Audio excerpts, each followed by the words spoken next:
Watching TVC Breakfast, it's time for us to see the headlines. Let's read what newspapers are saying this morning. And to do justice to this, I have with me in the studio Dr. Dio Kayode, one of our regulars on a Monday like this. Dr. Kayode, good morning. Good morning. And good to see you. Mike? Very fine. Yeah, I hope you enjoy yesterday's rain. It was amazing. Amazing. It was amazing. Yes. You know, the weather was so cool and... for so many things. Yeah, well, it's okay. Well, if you say so. Yeah, so many things. Good to see you, though. Good to see you. Right. And then we also have joining us on Zoom, Dr. John. Dr. good morning. Morning, Mike. Happy Monday to you. Yeah, happy Monday. Good to see you. Yeah. Right. Good to see you. Good to see you, too. All right, let's begin with the Punch newspaper. The Punch newspaper says, consensus plan for Jonathan unsettles APC, Tinubu, Osinbajo camps, and others kick. Right?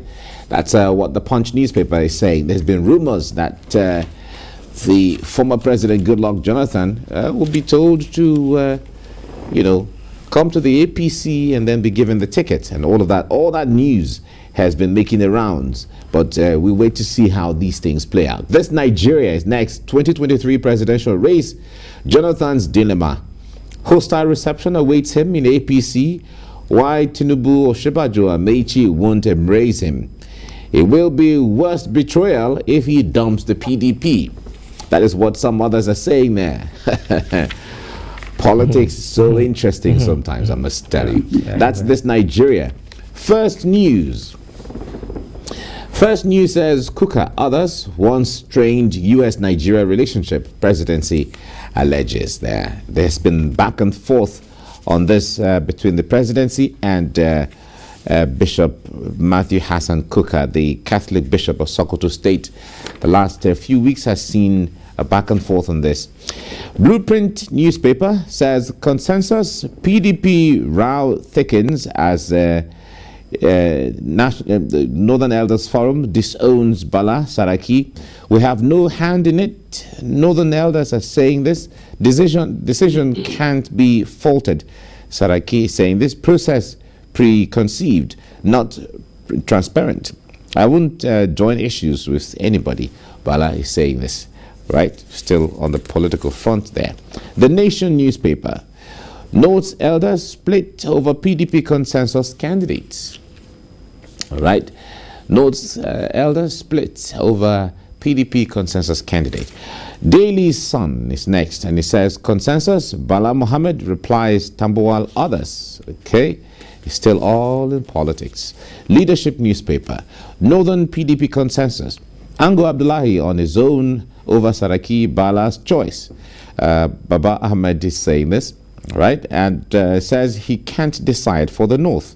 You're being insubordinate. Bauchi governor fires back. Okay? And how we arrived at the consensus choice. Unongo is saying this, elder statesman. At this point, I am quitting, says Saraki. All right, there's all politics there. The Guardian newspaper, World Malaria Day. Nigeria records 200,000 deaths, loses 646 billion naira yearly to malaria. That's really scary. Yeah, that's the Guardian newspaper. Let's have that on the side somewhere. From there, let's go to Business Day. Nigeria universities feel division as quality slips. Nigerian universities feel division as quality slips rather. Okay, there has been talk about Nigerian university system for some time too. The Abuja Inquirer, AMAC, AEPB at war. Area Council fought sealing of works, ministry and others. All right, these are issues within the Federal Capital Territory. News Direct is next. The federal government orders clamp down on illegal oil refineries nationwide. This has been a big story following the video that went viral from Imo State over the weekend. All right, we'll have time to talk about that as well. Business AM says 4 trillion naira subsidy holds significant negatives for Nigeria. World Bank is revealing this. 4 trillion naira subsidy. Recall that that was approved by the National Assembly recently for subsidy for the year. Daily Trust newspaper says, despite 4 trillion naira investment, hope dims for Ajaokuta still takeoff. Right? That's another big, huge project that has the capacity to transform Nigeria and parts of West Africa. All right, that's the Daily Trust. National Economy is next. From National Economy, Board of Economists, high production costs, others may shortchange Nigeria in the Africa Continental Free Trade Agreement market. Okay, that's National Economy. Then the last one we're looking at now is Daily Independent. Foreign airlines blocked funds climbed to $300 million.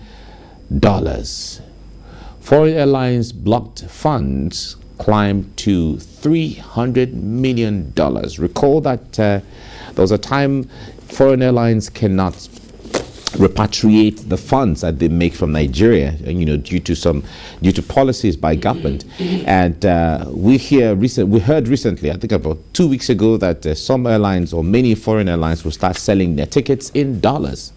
It's a back and forth, so we'll wait to see how all of these things pan out generally. Now, gentlemen, this story from Imo State is a great issue of concern. The president has sent condolences and issued a statement. The presidency has issued a statement to this effect. Now, over the weekend, we saw a video of really a gory video, of charred human beings burnt to death, vehicles, people, some even women. If you heard what some of the persons who were there were saying, they could identify some of the burnt bodies as, oh, this is a woman, this should be a woman, and things like that. It was really a very gory situation. And from the report we got, it was a site of an illegal refining site. Something happened, and close to, in fact, the reports, news had it that about 100, or close to 100 people, were affected in that, were burnt to death in that forest. Now, this draws our attention to the issue of illegal refining that has been taking place, especially in the South, because that is where it is more prevalent. I wonder what you make of this. Yeah, you see, first of all, my condolences to those people that were bereaved based on the incident over the weekend.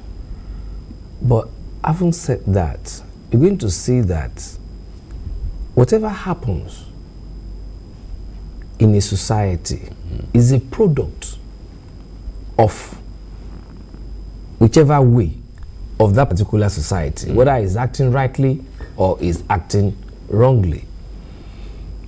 We have said it times without number here, especially on this platform, that look, our refineries are not working. All these so-called illegal refineries, why are you calling them illegal refineries? As much as they are coming up with products that can be used, why can't government move in? Oh, fine. We have not trained you people and you are doing this. Let us be partners in all of this. A lot of things will play out there, Mike. Number one, people will gain more employment there because a lot of them will now be trained.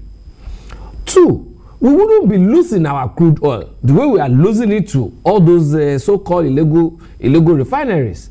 Three, most of these hazards will have been averted before it even happened. So to a very large extent, I still don't know why our government is refusing to move into, imagine, look at this, Mike. Some of our sites here that look so unkept, go to better climes and see how they are making use of such areas for recreation. All right? So what I'm saying is this. Why? Most of these people in government, they have traveled to see all this in their lifetime. So why can't they? I say don't know why. They cannot sit down and say, okay, fine. Government refineries are not working. But these so-called illegal refineries are working. Let us remove what is making it to be illegal and then make it legal so that all those things I mentioned. Dr. Kayode, on the other hand, because the point there is, when you vandalize public property or public equipment or national, utility, whatever, because you have the idea and you want to use that to create an economic venture, it doesn't make it right by any means. But it remains a criminal activity. But listen, I said it just now. I said it just now. Whatever you see in a society is the creation of that society. Number one.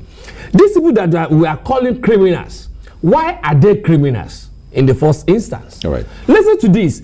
They are people that say, look, you cannot be taking our resources without us having this in return. Okay. And they now said, okay, we can do this. Why don't you train them? By training them, by taking over all these things, there wouldn't be any destruction to our pipeline. All right. There are different dimensions and dynamics to this. Dotun will respond to this. In fact, Dotun has, because of his origins in Ondo State, he's worked with, he has an idea of how these local things work in the grassroots. We are looking at this story on the front page of News Direct that says federal government orders clampdown on illegal oil refineries nationwide. We have Dr. Dayo Kayode here in the studio, as well as Dr. John joining us on Zoom. Now, Dr. I'm coming to you now. The point there is, Dr. Kayode in the studio is of the opinion that all these people you call illegal refiners, one way or the other, if we bring them all in and utilize their idea and their knowledge, one way or the other, transform them from the illegal tag to something legal, that we all will stand to benefit. You have been on the grassroots, you've interfaced with some of these people at one time. I remember interviewing you on this. What do you make of that? Okay, I think it's actually a very complex situation as we speak. Very, very complex. We talk about the inefficiency of government process is there. Then we talk about the criminality that is involved. You see, what a lot of people don't know is that there are people presently that are involved in this thing that do not want the government to do anything about it. And these are big and mighty men within the Niger Delta zone. What they do is that because they benefit directly from some of these things, they do not want government to intervene. Even when government wants to intervene, they just don't want government. Why? Because they are not paying for the coup that they are using. Number two, they have an opportunity to sell in black market without restraint. Number three, because of fuel scarcity here and there, they also take advantage of the process. So we have the attitude of those that are making billions of money that do not want government to do anything about it. Then secondly, we also have the attitude of government that does not understand what can be done in this process. I have told you before, it's a very, very simple process these people are using. They get to a point, because our pipelines are not well secured, they identify a point where they can actually take route from the pipe, they bust it, and they begin to take it into a standby boat. Usually what they use is a wooden boat that is always very close in a river nearby. So when they take this crude to this boat, they take it to this illegal refinery. And what do they do in this refinery? It's the same process of converting palm wine to koi or the ogogo they use. And they make a whole lot of money from it. Now government has also, on the part of government has promised over the time that they were going to do something about modular refinery. This was giving some section of the Niger Delta people hope that, okay, when this is done, perhaps they will have an opportunity to convert some of the people that are not prone to criminality. They will have an opportunity to convert them to doing the right in the community. But government is dragging its feet on this. Government cannot secure pipeline. Government too, the refineries they have, we should have discouraged people from buying from black market. It's not working. Mike, it's annoying. The total capacity of the refineries we have in Nigeria today is somewhere a little below 500,000 barrels per day. As we speak, none of the 4 refineries or you put them together, has ever operated in 70% capacity in the last 5 years. And you remember that one of the promises that the APC government made when they came on board was, we are going to make the refineries work. You will remember this man from, I don't want to mention his name, from Rivers, who was actually part of the think tank of APC at that point, who was even suggesting so strongly that a liter of fuel may actually come to as low as 50 naira per liter when this government comes on board. So what we have presently with illegal refinery is a combination of criminality in our community and the negligence of government and inability of government to actually come through with majority of their very brilliant programs, policies and ideas. And one of them is the issue of modular refinery. The present government or the governor of Edo State tried something like that. He said he was going to partner, though it is something that I don't want us to talk about the political intrigues that are involved in it. Later on, we got to know that the stake of the Edo State government in it is just little. But even not talking about the state, we want such modular refinery to come to life. When such comes to life, it will encourage more state government to do things like this and to inculcate people within their community to be part of the process. If we can do this, it will reduce it because we will be able, at that point, we'll be able to identify people with criminal element and deal decisive with them. So as I said, it's a combination of criminality in our community and negligence of government. All right, now, Dr. Kayode, the point there is that before you, the issue, he mentioned something, the issue of actors, either senior security agents or some people in maybe highly placed people. Recall that the governor of Rivers State, Nyesom Wike, at different times has come out outrightly to say, I don't like this security agent because he's either connected to one of those issues, illegal things, or the other. Please transfer him, we don't want him. He has said that different times to different security agents and all of that. Now, another person would say that, well, if these people don't have a cover from somebody who is highly placed or from a security agent, they can't even operate. And I've said it, I've even said this, that look, all these guys that are there cannot do anything without the connivance of some people up there, without a kind of a safeguard from those people up there. Listen, as TVC is today, if somebody wants to steal a big camera, can that person pass through that gate without connivance of somebody who is going to cover him? No. He has to. Look at, what's his name? That kidnapper. That kidnapper from Borno State or wherever. Being given a backup by even the military. Okay, the so one in Taraba State, yes, the incident in Taraba State. These are issues that we need to look at. And again, don't let us overlook this side of leadership conspiracy against the people. Because successive governments have been talking of this refinery, spending a lot of money on this refinery, and then when they are out of government, they will say, why is why is that? I remember turnaround maintenance. Do you understand? These were terms we knew right from the last 3 decades. Do you get what I'm saying? So why is it that, okay, even look at this government.